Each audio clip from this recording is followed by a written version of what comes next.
आज हम आप लोगों को केमिस्ट्री लेसन नंबर 5 पढ़ाएंगे, वो भी क्लास 7th का, जिसमें आज हम पढ़ते हैं acid base and salt. Acid base and salt, इनके प्रभाव क्या क्या होते हैं, कैसे होते हैं, कैसे पहचानेंगे कि एसिड बेस सॉल्ट्स क्या होते हैं। तो आइए सबसे पहले देखते हैं एसिड बेस एंड सॉल्ट्स। तो चैप्टर नंबर 5 क्लास 7 के लिए बहुत ही इंपॉर्टेंट चीज़ है। सबसे पहले आता है एसिड। एसिड्स क्या होते हैं, सबसे पहले समझते हैं कि एसिड्स, जितने सारे एसिड्स होते हैं इनमें एक बात कॉमन होती है।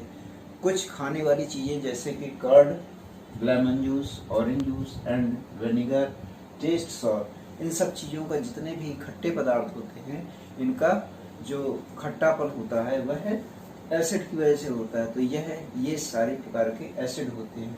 बहुत सारी चीज़ें ऐसी होती हैं जो कि हम लोग खा नहीं सकते, लेकिन उनका भी टेस्ट अगर खट्टा है तो उनको भी समझते हैं कि वे सारे भी एसिड्स होते हैं। तो these substance taste sour because they contain acids। यह एसिड्स को एसिड इसमें कंटेन रहता है। The chemical nature of such substances is acidic। इन सभी केमिकल्स का नेचर जो है एसिडिक होता है, और इनमें the word acid comes from the Latin word acer which means sour। Acre mean Latin शब्द एकर होता है, और एकर का मीन्स होता है सॉर। सॉर मीन्स होता है खट्टा, जिससे हम लोग समझ सकते हैं कि जितने भी सारे एसिड्स होते हैं वे सारे खट्टे होते हैं। तो आइए देखते हैं इसमें, इसको हम बाद में समझते हैं कि ये क्या लाइन है, ब्लैक लाइन। इसके नीचे देखते हैं बेसिस। बेसिस क्या होते हैं, तो बेसिस हम लोग समझते हैं about baking soda. Baking soda हम लोग समझ जानते हैं कि does its also taste sour, क्या ये है खट्टा होता है। If not it is taste, अगर what is taste, if not what is taste, क्या यह खट्टा नहीं है। तो since it does not taste sour, it means that it has no acid, it is bitter in taste. If you rub its solution between fingers in feel सोपी। जब हम इसको थोड़ा सा बेकिंग सोडा लेकर के अपने हथेली पर उसको रगड़ते हैं तो इसमें सोपी फील्स होता है हमको, और जैसे ही सोपी फील्स होता है तो हम इसको समझते हैं कि यह इसका टेस्ट जो है बिटर होता है, और इसका जो है टेस्ट सोपी होने के साथ साथ बिटर टेस्ट होता है, और feel soapy touching is known as bases. इसको हम लोग बेसिस कहते हैं। यानी बेसिस को हम लोग हिंदी में बोलते हैं क्षार, और एसिड को बोलते हैं अम्ल। अम्ल और क्षार की परिभाषा ये होती है कि जितने भी पदार्थ खाने में कसैले होंगे, टेस्ट में बिटर होंगे, कड़वे होंगे। कड़वे किस तरह से, जैसे मान लीजिए बादाम कड़वे होते हैं, आलमंड्स कड़वे होते हैं थोड़ा सा खाने पर, तो इस तरह के कड़वे होते हैं। तो बेस और एसिड्स में इस विशेष प्रकार के ये अंतर पाए जाते हैं। अब सबसे पहले जानते हैं कि इनको समझने के लिए, इनको जानने के लिए बहुत सारी चीज़ें जो हम लोग खा करके बता सकते हैं, जैसे curd, lemon juice, orange juice, ये सब हम लोग खा करके पी करके बता सकते हैं कि इसमें एसिड्स होता है। लेकिन बहुत से ऐसे पदार्थ होते हैं जिनको हम लोग खाकर नहीं बता सकते। तो जैसे नहीं खाकर बता सकते, तो उसके लिए हम लोग हमारे पास ऐसे सॉल्यूशंस होते हैं, इंडिकेटर्स होते हैं, जिसके द्वारा हम लोग पता कर सकते हैं कि इसमें एसिड है, बेस है या नहीं है, उस हिसाब से। तो special types of substance are used to test whether a substance is acidic और बेसिक। ये एसिडिक है और ये बेसिक है। The substance are known as indicators. Indicators के आधार पर हम लोग समझ सकते हैं कि बहुत सारे जो पदार्थ होते हैं, या एसिड्स है, बेसिस हैं, या सॉल्ट्स हैं, ये क्या क्या हैं। तो इनको हम लोग इसके इंडिकेटर्स के द्वारा हम समझ सकते हैं कि इनको ये एसिड्स हैं जो हम लोग खा नहीं सकते, उसको टेस्ट नहीं कर सकते, तो उससे हम ये समझ सकते हैं कि एसिड्स है या बेस है। अब आइए समझते हैं कि कुछ एसिड्स जिसमें जो जो चीज़ पाई जाती है तो नेचुरली पाई जाती है, तो उसको समझते हैं कि एसिड्स क्या होते, कौन कौन से एसिड्स होते हैं। तो name of acids found in, इसमें है एसिटिक एसिड। एसिटिक एसिड में सबसे पहले हम जानते हैं एसिटिक एसिड होता क्या। तो एसिटिक एसिड होता है, यहाँ से भी समझ सकते हैं,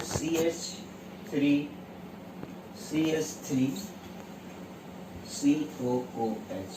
this is acetic acid. Acetic acid को हम लोग यहाँ से इसे वेनिगर कहते हैं। वेनिगर यह अचार में पाया जाता है। यह खट्टा होता है इसलिए, और काफ़ी समय तक प्रिजर्वेशन में भी रखा जा सकता है। ये केमिकल नेम है, केमिकल नाम है इसका। और यहाँ एसिटिक एसिड और ये वेनिगर, ये मॉलिक्यूलर फार्मूला है। फिर आता है फॉर्मिक एसिड। फॉर्मिक एसिड का फार्मूला होता है एंट स्टिंग। एंट्स स्टिंग बोलते हैं इसको।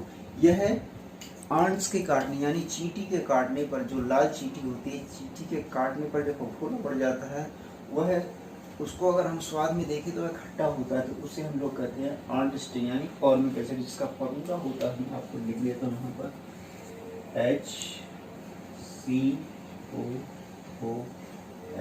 We are call that this is formic acid. इसके बाद आता है सिट्रिक एसिड। सिट्रस फ्रूट, बहुत सारे सिट्रस फ्रूट आपने देखे हुए, जैसे आंवला है, नींबू है, और भी बहुत सारी चीज़ें जो है, सिट्रस फ्रूट, लेमन। तो इनमें हम लोग देख सकते हैं कि ये बहुत सारे सिट्रस जो एसिड्स होते हैं, वह सिट्रस एसिड में भी यह एसिड्स पाए जाते हैं। चौथा होता है लैक्टिक एसिड। लैक्टिक एसिड जो है कर्ड में पाया जाता है, दही में पाया जाता है, और दूध में यह मिनरल्स के रूप में पाया जाता है, तो यह लैक्टिक एसिड हुआ। ऑक्सैलिक एसिड जो होता है वह स्पिंच में पाया जाता है। एस्कॉर्बिक एसिड होता है आंवला, सिट्रस फ्रूट्स में पाया जाता है, जो विटामिन सी के बहुत सारे स्रोत होते हैं।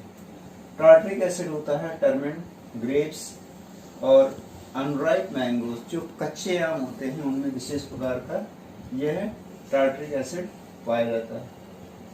अब आते हैं बेस पर। What is base? क्षार क्या होते हैं? तो सबसे पहले देखते हैं कैल्शियम हाइड्रोक्साइड। कैल्शियम हाइड्रोक्साइड में लाइम वाटर जो होता है, लाइम वाटर कहते हैं चूने का पानी, यानी कैल्शियम ऑक्साइड, कैल्शियम हाइड्रोक्साइड जिसे बोल देंगे, क्योंकि कैल्शियम को हम लोग जैसे ही पानी में डालते हैं तो वह चूना कैल्शियम हाइड्रोक्साइड बन जाता है, तो उसे लाइम वाटर भी बोलते हैं। इसमें कैल्शियम हाइड्रोक्साइड होता है, यह एक विशेष प्रकार का बेस होता है, यह क्षार होता है। दूसरा होता है अमोनियम हाइड्रोक्साइड। अमोनियम हाइड्रोक्साइड में जैसे यह विंडो क्लीनर के रूप में इसका यूज किया जाता है। और तीसरा है सोडियम हाइड्रोक्साइड या पोटेशियम हाइड्रोक्साइड। यह दोनों प्रकार के हाइड्रोक्साइड जो है सोप में होते हैं। सोप माने जो साबुन होते हैं, साबुन जो नहाने के साबुन है, कपड़े धोने के साबुन है, इनको हम लोग सोडियम सिलिकेट और पोटेशियम एल्यूमिनेट के रूप में इसका यूज सोप में किया जाता है। विशेष प्रकार के केमिकल्स होते हैं दोनों। चौथा है मैग्नीशियम हाइड्रोक्साइड। मैग्नीशियम हाइड्रोक्साइड को मिल्क ऑफ मैग्नीशिया बोलते हैं। यह विशेष प्रकार के जो क्षार होते हैं उनमें यह क्षार पाए जाते हैं। अब अपने नेक्स्ट इसमें जो श्लोक होता है, इसके आधार पर हम लोग समझ सकते हैं कि यह किस प्रकार के बेस है या क्षार है। तो अपने नेक्स्ट टॉपिक में मैं आपको बताऊंगा कि इनको किस तरह से हम लोग पहचानेंगे, और इंडिकेटर्स के माध्यम से क्या क्या इंडिकेटर्स होते हैं, इंडिकेटर के माध्यम से किस प्रकार हम जानेंगे कि यह बेस है या एसिड्स है।